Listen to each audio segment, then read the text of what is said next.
Hi friends. Good health లోపల మనము కొన్ని జరిగినప్పుడు వంటింటి చిట్కాలు అనేటివి చేస్తాం.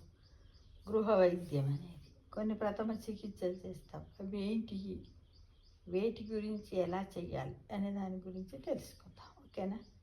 మనకు చాలామందికి వెక్కిళ్ళు వస్తూ ఉంటాయి. వెక్కిళ్ళు ఎంత ఆగకపోతే మనం నీళ్లు తాగుతాం, చక్కెర నోట్లో వేసుకుంటాం, తులసి ఆకులు తింటాం, ఇవన్నీ చేస్తాం కదా. కానీ ఇవి వెక్కిళ్ళు ఎందుకు వస్తాయి? మరి వెక్కిళ్ళు వేటిలో మన శరీరంలో ఉండే అవయవంలో వస్తాయి, ఏంటిది అనేది కూడా మనం తెలుసుకోవాలి.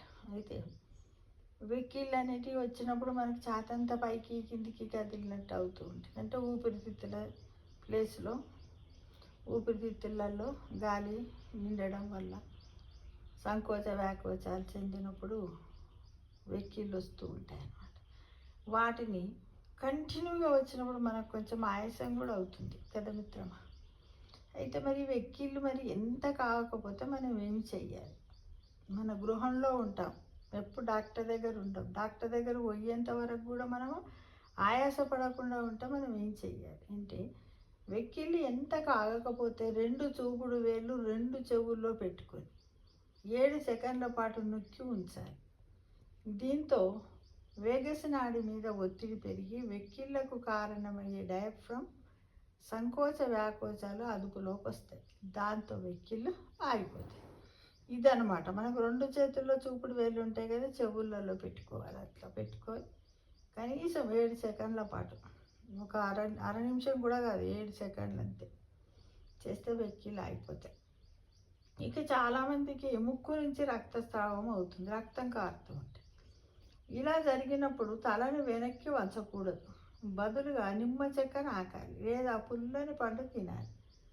పులుపుతో ఒక రిఫ్లెక్స్ ప్రేరేపితం అవుతుంది. దాంతో ముక్కులోని రక్తనాళాలు వేగంగా సంకోచిస్తాయి. ఇప్పుడు మనకి ఏంటిది, ముక్కు బెదిరి చాలా ఎండాకాలంలో చాలామంది పిల్లలలో అందరిలో వస్తూ ఉంటుంది. వచ్చినప్పుడు ఏమీ లేదు, నిమ్మకాయ. ఇప్పుడు ఎండాకాలంలో ఇలాంటి పరిస్థితులు ఉన్న వాళ్ళు ఏం చేయాలి, ఒక నిమ్మకాయని వెంబడి పెట్టుకొని ఆ కాయ తొక్కను వాసన చూడాలి, లేదా పుల్లని పండును తినాలి, లేదా నారింజ లాంటిది పెట్టుకున్నట్టయితే ఈ రక్తస్రావము కావడం తగ్గుతుంది అన్నమాట. రక్తం కారుకుంటూ పోకూడదు, పోతే డేంజర్ కదా. ఆ స్రావాన్ని ఆ విధంగా ఇది ఒక రకమైన చిట్కా. ఇక వాంతి అనేది చాలా మందికి వస్తుంది. ఎర్లీ మార్నింగ్ ప్రయాణం చేసేటప్పుడు, మామూలుగా ఇంట్లో ఉన్నప్పుడు కూడా మనకు కడుపులో విసుకడము, వామిటింగ్ సెన్సేషన్స్ రావడం చాలా జరుగుతుంది కదా. అలాంటప్పుడు ఏంటంటే, వాంతి అయ్యే సూచనలు కనిపించిన వెంటనే యాంటీసెప్టిక్ లేదా ఆల్కహాల్ వైపు వాసన చూడాలి. ఆల్కహాల్ వైఫ్ అంటే చిన్న ఆల్కహాల్తో ఉన్నటువంటి వైప్స్, అంటే అదే మన దొరుకుతున్నాయి ఇప్పుడు మార్కెట్లో. ఏంటిది, టిష్యూ పేపర్ లాగా ఉంటుంది ఆ వైప్స్. దాన్ని మనం ముక్కు వాసన చూసినట్టయితే 30 సెకండ్లలో సమస్య అదుపులోకి వస్తుందట. అందుకే చాలామంది ఏం చెప్తారు, ఉల్లిగడ్డ నిమ్మకాయ దగ్గర పెట్టుకోండి, లవంగాన్ని నోట్లో వేసుకోండి, వాంతి రావడం తగ్గుతుందని చెప్తూ ఉంటారు. కానీ ఇదొక రకం అన్నమాట.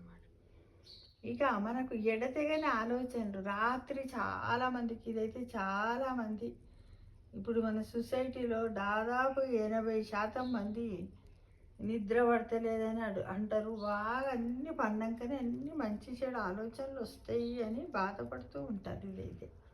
అయితే ఎడతెగని ఆలోచనలు ఏంటి, ఎలా మరి? రాత్రి నిద్రకు ఆలోచనలు అడ్డొస్తూ నిద్ర దూరం అవుతుంటే చాలా బాధ అనిపిస్తుంది. అప్పుడు మనం ఏం చేయాలంటే, చేత్తో ఒక స్పూన్ పట్టుకోవాలి. చేతి మీదకు మళ్ళీ ఏకాగ్రత వల్ల వలయాల్లా తిరిగే ఆలోచనలు ఆగిపోతాయట. ఈ మధ్య సర్వేలో తేలింది మిత్రమా. ఇది అందరం కూడా చెయ్యాలి ప్రతిరోజు కూడా. ఎందుకంటే నిద్ర పట్టడం వాళ్ళ సంఖ్య ఎక్కువ ఉంది కాబట్టి కొంచెము ఏజ్ నిమిత్తం కూడా నిద్ర పట్టదు. ఏజ్ పెరిగిన తర్వాత మనకు తక్కువ అవసరపడుతుంది నిద్ర. ఎందుకంటే డే అంతా రెస్ట్గా ఉండి రిటైర్మెంట్ వయసు ఉన్న వాళ్ళు కానీ 90-80 ఇయర్స్ ఉన్న వాళ్ళు కునుకులు తీస్తారు, దానివల్ల నిద్ర పట్టదు. ఏమి లేదు, ఒక చిన్న స్పూను ఇక ఈ రోజు నుంచి చిన్న స్పూన్ ఒకటి పిల్లో కిందను పక్కన పెట్టుకోండి, దాన్ని పట్టుకోండి. ఓకేనా ఫ్రెండ్స్?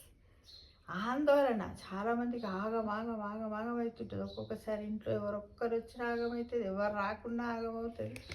ఏదో ఒక చిన్న విషయానికి ఆందోళన చెందుతూ ఉంటాం. మరి అయితే ఆ ఆందోళన నుంచి ఏ విధంగా బయటపడాలి? అప్పుడు మనం ఏం చేయాలంటే, అకస్మాత్తుగా ఆందోళన ఇబ్బంది పెడితే తెల్లగా కనిపించే గోడ, కిటికీ లేదా తెల్లని వస్తువును చూడాలి. దాంతో మెదడు ఆందోళన పైనుంచి ఆసక్తికరమైన దాని మీదకు దృష్టి మళ్లిస్తుందట.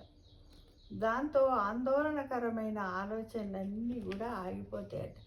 ఈ విషయాలన్నీ కూడా ఇవన్నీ కూడా ఏంటంటే పరిశోధనలు చేసి వైద్యులు చెబుతున్నటువంటి చిట్కాలు.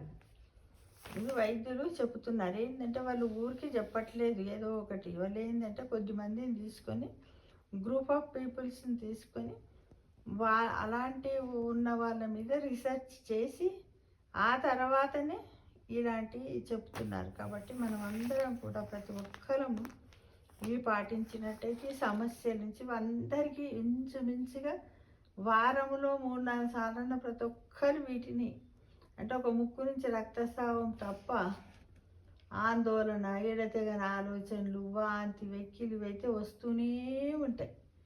ఈ ముక్కు నుంచి రక్తస్రావం కొంచెం సమ్మర్లో ఎక్కువగా కనపడుతుంది. కాబట్టి ఈ వీడియోని 1కి 4 సార్లు వినండి. విన్న తర్వాత ఇంప్లిమెంట్ చేస్తారని ఆశిస్తున్నాను. Thank you for watching.